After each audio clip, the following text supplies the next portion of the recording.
लेकिन सबने ताली नहीं बजाई। क्यों क्यों नहीं बजाई, सुन लेना। उन्होंने ये सोचा कि यदि भगवान कृष्ण ने कंस को तो मार दिया, और यदि कंस महाराज जीवित होंगे और हम ताली बजा देंगे तो ये कंस महाराज हमको नहीं छोड़ेगा, ये कंस महाराज हमें नहीं छोड़ेगा। और जब भगवान कृष्ण ने कंस को उठा करके दिखा दिया कि कंस का मरण हो गया, तो सभी ने मिलकर के ताली बजा करके अभिनंदन किया। बोल कंस मर्दन भगवान की जय हो। कंस का कल्याण हो गया महाराज। जाकर के अपने माता पिता को कैद से मुक्त कराया, अपने नाना को कैद से मुक्त कराया। भगवान विद्या अध्ययन करने के लिए गए हैं और कहते हैं थोड़े ही दिनों में 64 प्रकार की विद्याएं सीख करके आ गए। ये तो सब सीखे सिखाए हैं महाराज, ये तो लीला करने के लिए गए, विद्या अध्ययन करके लौट करके आ गए महाराज। कहते हैं कंस की पत्नी है अस्ति प्राप्ति, ये अपने पिता के पास में चली गई, जरासंध के पास। जरासंध ये कंस का ससुर है। कंस का ससुर कौन है, ध्यान रखना, कल इनाम लेना है तो। हाँ, एक कंस का ससुर है जरासंध। एक कंस की पत्नी अपने पिता के पास में चली गई और बोल दिया कि कृष्ण ने हमारे पति को मार डाला।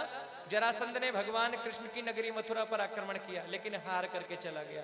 एक बार दो बार नहीं, 17 बार हार करके चला गया। 18वीं बार जरासंध ने 11,000 ब्राह्मणों को पाठ में बिठाया और अपने सैनिकों से कहा कि यदि अब की बार मैं हार जाऊं तो इन ब्राह्मणों को मार डालना। और कहते हैं भगवान ने देखा कि अब की बार मैं जरासंध को हरा दूंगा तो 11,000 ब्राह्मण मौत के घाट उतार दिए जाएंगे। जरासंध ने आक्रमण किया है। कहते हैं भगवान ने अपने भक्तों की रक्षा के लिए रण को छोड़ करके भाग गए हैं। नाम हो गया रण छोड़ो। बोलिए रण छोड़ भगवान की जय हो।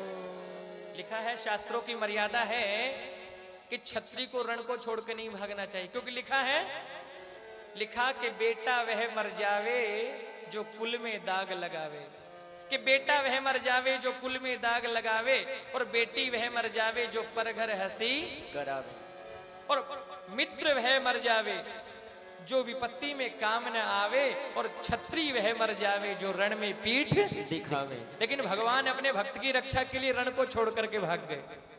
कहते हैं भगवान अपने भक्त के लिए कुछ भी करने के लिए तैयार हो जाते हैं। होते हैं कि नहीं होते? एक बार एक पंडित जी उपदेश कर रहे थे, बोले जीवन में गुरु बनाना बहुत जरूरी है, मंत्र लेना जरूरी है। ध्यान देना इधर, क्या बोलना पड़ेगा?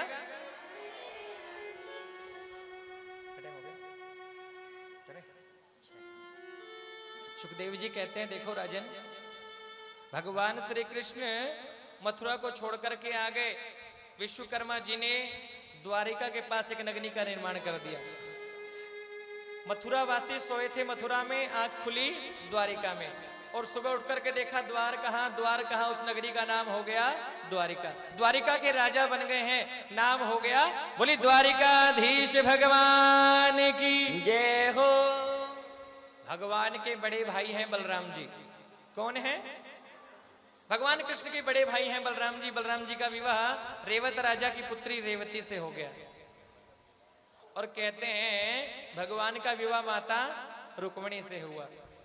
ये सुनकर के परीक्षित जी कहने लगे महाराज ये रुक्मिणी कौन है, आप इनके बारे में मुझे विस्तार से बताइए, ये रुक्मिणी है कौन? तो दिखाया। सुखदेव जी कहते हैं राजन ध्यान से सुनना, विदर्भ देश के राजा हैं भीष्मक। क्या नाम है? भीष्मक राजा हैं। उनके 5 पुत्र हैं, रुक्मी, रुक्मरथ, रुक्मबाहु, रुक्मकेशी और रुक्ममाली। 5 पुत्र हैं, रुक्मी, रुक्मरथ, रुक्मबाहु, रुक्मकेशी और रुक्ममाली।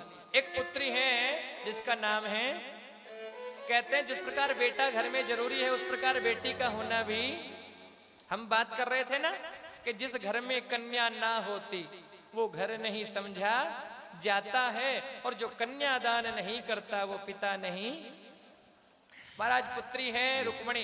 ये रुक्मिणी का विवाह इनके भाई, ये रुक्मिणी का भाई है रुक्मी, ये चाहता है कि मेरी बहन का विवाह शिशुपाल से हो जाए। ये शिशुपाल बड़ा दुष्ट है, भगवान कृष्ण से बड़ा द्रोह करता है, लेकिन माता रुक्मिणी चाहती है कि मेरा विवाह भगवान कृष्ण से हो जाए।